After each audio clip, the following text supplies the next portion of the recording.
Well, they already got me in the eyelid, so there's that for a great start to this video. If my eye swells up, you guys know why. So we are out at the pine yard. You guys have heard me talk about it so much. This is Kasey's queen breeding yard, and you see he has these purple boxes on because, oh, I better get gloves on. All right, I got gloves. Now we're all good. We're all suited up. He was shaking those bees, and so they started flying at my hands. So he has these purple boxes on the hives, which hold mini frames.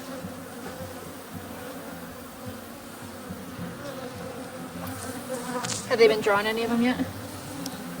They've repaired that one. They're starting to draw out the back. Oh, good. Oh, were you wanting those queen excluders? Because they're in the car. I'm not at the moment. Okay. But I am gonna want. You put that in the wrong spot. The one that's doing the best to show you. Okay.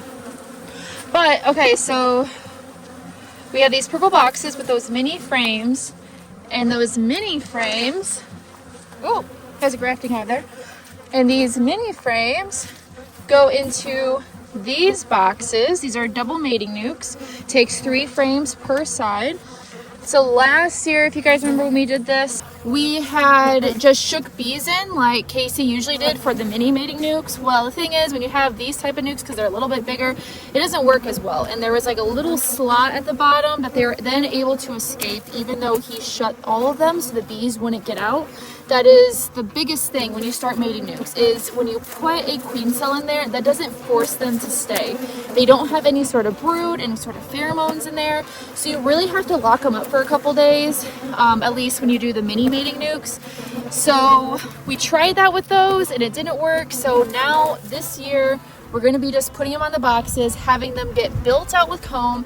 We're going to let the queen lay into them too, so they have a little bit of brood and some pheromones in there, so that when he drops a cell in, they actually have a reason to stay and they don't want to escape. This one looks strong. Is this the good one? Yeah. One of them. This is one of the Michigan ones. They're feisty. Why are they so mean? Oh, because you're just, is it because you're just shaking them?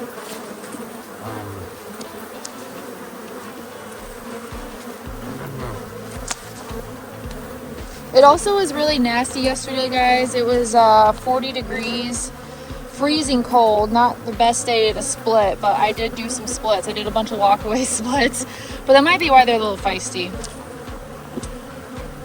since we did just have some bad weather. You know, you could have tried putting them in between the boxes. Did you think about that? Yes. But the problem is, I don't know. Can you speak up a little bit? Yes, but I don't know if she'll be able to cross between the boxes. Well, if she's just going up, if you put them in between the boxes, in theory she should. But it'd force them to draw them out faster. I mean, that's just my thoughts. I don't know. You might end up doing that with the queen excluder, moving everything the way it's supposed to be, because like I really should probably do it this weekend. Because I mean, I don't think she'll come up into them to start. Well, I mean, she might, but I feel like they're gonna put honey up there before anything. Because I took splits out of them. So, You just took one split out of them? Yeah. Yeah, so these were all on the verge of swarming. You guys saw some of the hives that I split down previously, and those all had a third box on them. Well, these never got a third box. So he took a split from them so they wouldn't swarm while he's trying to get them to draw it out. You also got to remember too, like the weather's been kind of so-so. We should be in the clear now. It's supposed to be like 60s, like 50s and 60s from here on out.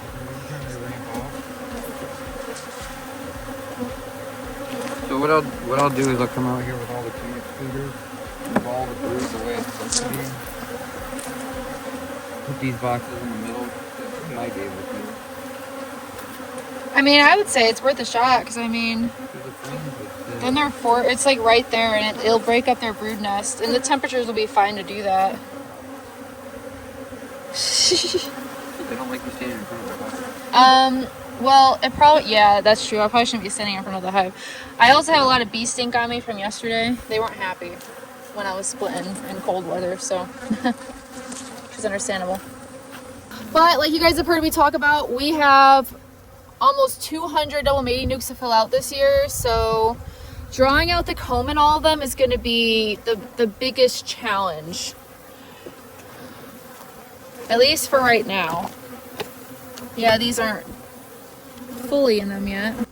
So the trick with these boxes is, in order to get them drawn out, you have to have a hive that is big and has a ton of nurse bees that have their wax glands stimulated. So we're kind of walking the line between having them on the verge of swarming, but then trying to keep them held back from swarming just so that these boxes do get drawn out. But because we did have that cold spell yesterday, I did notice that some of the queens did slow down their laying. Now, not all of them, only some of them. So that will kind of help us a little bit, just because I see that the dandelions and the rest of the spring flow is going to be knocking on our door very, very soon. Oh, just checking how she's doing. I mean, they probably didn't lay much yesterday because it was cold. When I was doing splits, I noticed that they had kind of stopped laying for the day. Except for some just didn't care and they just kept chugging along. So because we are supposed to be getting a pretty good spring flow cooking on here soon, we're not going to have to feed these hives just to get them to draw them out. These hives actually have been bringing in a ton of nectar from the maple trees this year. Honestly, I think this is probably the best maple flow I have ever seen in my 6 years of beekeeping. So one trick to try to convince the bees to draw out those frames is to try breaking up their brood. So this is the hive that we combined with some California bees and a Michigan queen.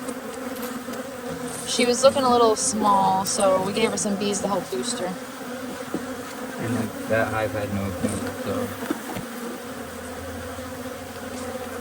we got her.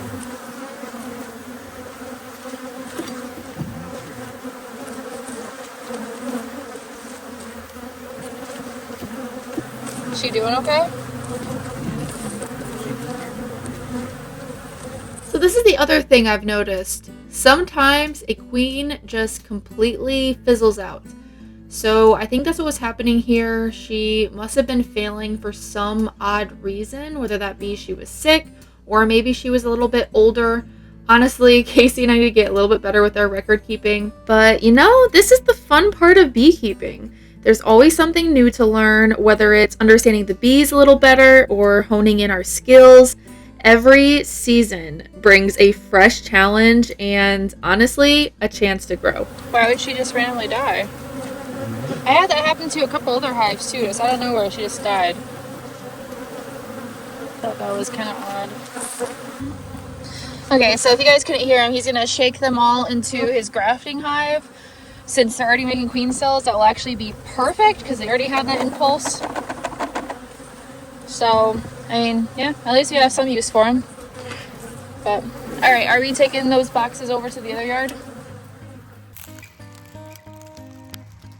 Okay, so we decided, yeah, Kasey started with the mean hive first. The rest of these are nicer. So we decided to just put it on as a fourth box because these bees are extremely strong. I took 2 splits from all the hives. Like I mentioned, I did the splits that you guys saw, and then I came back through and I did one more round of splits on everything as walkaway splits. This hive I left as it is so that they could get these boxes all drawn out. I'm going to come back and fix that here in a second. Yeah, those ones are mean. I should have told you to wait on that one. Save that one for last. But I was going to do them as a third box. But when I went into these hives, so I put old comb on these hives. I ended up buying some old comb off of a guy, about like a month and a half ago. And, well, I was a little skeptical of it because it's like kind of brittle. Oh, no, not this one. And they haven't really been taking to it. See? But they're really strong underneath. Well, I was going to take these off and just put those boxes on here. But I noticed in this hive over here that they are starting to take to it. And they must just be like moistening up the comb. Have you guys ever dealt with old comb that didn't have bees on it for a couple years? So it was kind of like, you know, like crusty in a way. Like it would dust off if you would put your finger into it instead of it being like smooth and sticky like wax normally is, like it's dried out. So we're gonna try this as an experiment to see if they actually fix it and get it all ready to go for brood. I mean, I would think they would have a way to moisten the comb back up. I don't know. Ouch. Well, how did you just get me in my butt cheek? Ow. I don't know how she got me in there. Okay. Whew. Yeah, there's just something with that one hive. It is not nice. Like, let's just plan on always doing that hive last. That's actually kind of why I avoided that hive yesterday. That's why I didn't want that pallet. Because I didn't want to deal with it, and my smoker wasn't working because it was wet. Oh my gosh, there's drone brood on the bottom of that box. And we just put that third box out maybe 3 weeks ago. Wow.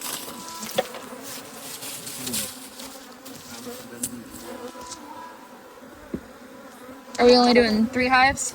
That's all the boxes I have. Okay, that's fine. Alright, is that everything you hoped and wished for? Okay. Does that mean we're done for the night? Awesome. Do you want to bring this with you?